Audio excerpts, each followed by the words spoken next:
मांडवा नाम के गांव में शिवा नाम का एक मछुआरा अपनी पत्नी सीता के साथ रहता था।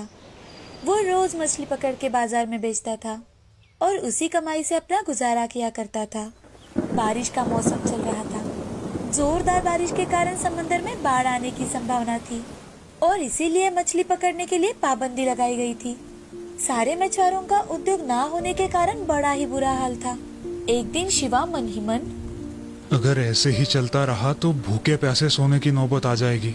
जी सुनते हो, ये बारिश तो रुकने का नाम ही नहीं ले रही। घर का अनाज भी अब खत्म होने आ रहा है। क्या करेंगे? कुछ सोचा भी है आपने? अरे सीता, अब मैं क्या कर सकता हूँ इसमें? अब तो सब किस्मत पर है। अगर कल तक बारिश रुक गई तो अच्छी बात है, नहीं तो अपना क्या होगा क्या पता। शिवा एक बहुत ही नेक दिल और दयालु इंसान था। उसे अपनी कोई संतान नहीं थी। वो हमेशा ही दूसरे बच्चों तथा पशु पक्षियों की मदद किया करता था। इस बारिश में भी उसने अपने घर के आंगन में जानवरों को इस तूफान से बचाने के लिए व्यवस्था की थी, जहाँ गाय, भैंस, कुत्ते एक साथ ही आकर रुकते थे। उसके खुद के खाने के लाले पड़े हुए थे, लेकिन फिर भी वो अपने खाने में से कुछ हिस्सा उन जानवरों को देता था। एक दिन ऐसे ही शिवा खाना लेकर बारिश में उन जानवरों के पास जाने लगता है कि तभी उसकी पत्नी सीता उसके पीछे चिल्लाते हुए कहती है, अरे बस भी करो, यहाँ हम दोनों को खाने के लिए कुछ नहीं बचा और तुम इनको दे रहे हो।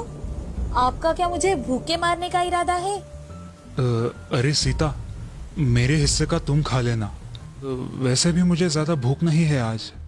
ऐसा कहकर वो जानवरों को खाना देने जाता है और खाना देकर घर के अंदर आता है। घर के अंदर आकर सोचते सोचते ही सो जाता है।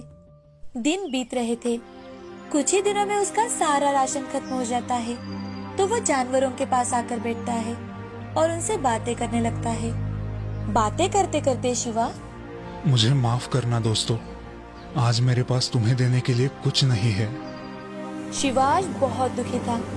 वो वहीं पर सोचते सोचते एक कोने में सो जाता है। दूसरे दिन सुबह उसकी आंखों पर सुनहरी धूप गिरती है और उसी धूप के कारण उसकी आंख खुलती है। वो आंखें खोलकर देखता है तो बारिश रुकी हुई थी और सारे जानवर वहां से जा चुके थे। तभी घर के दरवाजे से आवाज लगाते हुए सीता, अजी सुनते हो, देखो तो बारिश रुक गई है। अब मछलियां पकड़ने जाने का इरादा है भी या नहीं? अरे सीता रुको जरा, जा ही रहा हूँ। तुम भी ना सुबह सुबह शुरू हो जाती हो। हाँ हाँ जल्दी करो।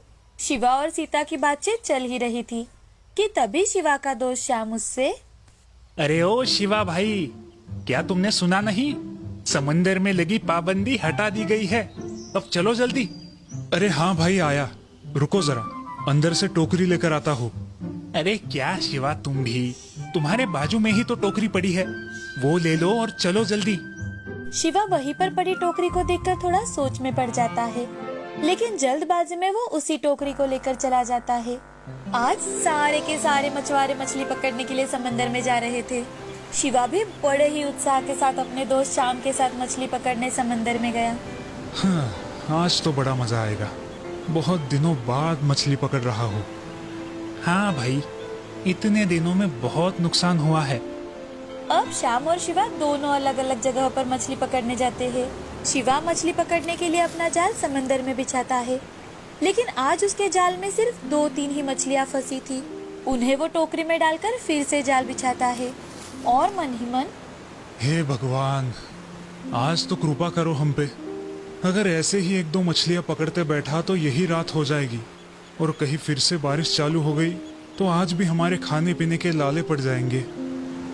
वो मछलियाँ टोकरी में डालने जाता है। जैसे ही वो मछलियाँ टोकरी में डालता है तो उसकी नजर टोकरी में पड़ती है। पहले डाली हुई सारी की सारी मछलियाँ सोने की बन चुकी होती है। ये सब देखकर शिवा हैरान हो जाता है कि तभी उसके सामने बड़ी सी रोशनी आती है और उसमें से एक देवी प्रकट होती है और वो शिवा से, इतना चकित ना हो बालक, ये सब तुम्हारे अच्छे कर्मों का ही फल है। बस इतना कहकर वो देवी अदृश्य हो जाती है।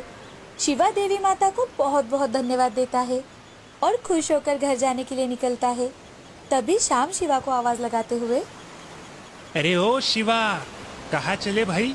लगता है तुम्हें मछलियाँ नहीं पकड़नी है। भूखे रहने की आदत हो गई है क्या भाई? अरे नहीं भाई श्याम, मेरा हो गया। तुम पकड़ो मछलियाँ और हाँ, संभल के घर आना। ऐसा कहकर शिवा घर चला जाता है और सीता को सारी बात बताता है।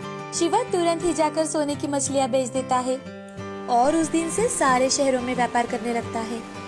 उन सोने की मछलियों की वजह से जो खरीदी हुई जहाज थी, उससे कमाई कर शिवा एक बहुत बड़ा अमीर सेठ बन जाता है।